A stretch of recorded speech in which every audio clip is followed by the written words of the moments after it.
Okay, so now we're moving on to example 1, volume of a fish tank. Now, the next videos will break down each part of example 1. So this one will be part A of example 1. So overall, it says J has a small fish tank. It is the same shape and size as the right rectangular prism shown in the opening exercise. So what I did is I just took this and drew it down here, so I have a little bit of space to work with. And it's saying that for part A, the box it came in says that it is a 3-gallon tank. Is this claim true? Explain your reasoning. Recall that 1 gallon equals 231 cubic inches. Now, when we're looking at this problem, we notice it says 3-gallon tank. Well, I want you to ask yourself, what type of problem is this? What is this problem looking at? And because it says it's looking at gallons, we know that this is a volume problem.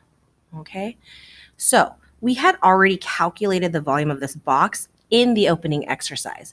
So we already know that the volume of this tank, and again, get used to the area of the base times the height, is equal to 715 cubic inches. We calculated that in the opening exercise. Now, it's asking for it's basically asking if the claim that it contains 3 gallons, is that true? There are 2 ways to approach this. Strategy 1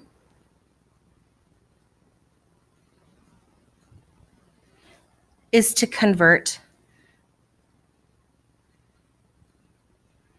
the volume into, the volume from cubic inches to gallons. So that would mean that I would have to take 715 and divide it by 231. You would get some decimal and you would compare that number to 3 gallons. If it would you would basically find the answer, see if it is equal to 3 gallons. Strategy 2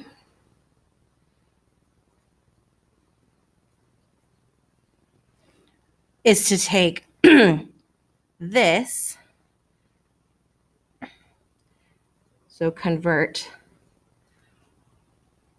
actually, let me reword that, I apologize. Calculate gallons to cubic inches. So convert, I guess you could say convert gallons to cubic inches. That is much easier because it's asking for a 3-gallon tank.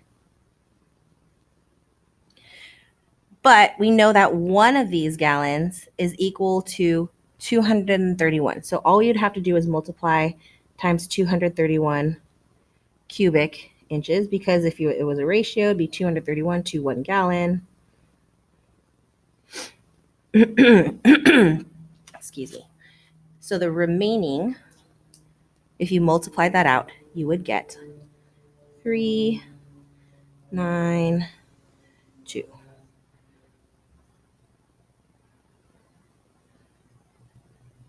$293 cubic inches. Oh, I apologize. Oops, sorry. 693 cubic inches. But our actual calculation was 715. So when we converted 3 gallons into cubic inches, we found that it's only 693. So we know that 715 does not equal 693. So is this claim true? No. Explain our reasoning. Well, 715 does not equal 693.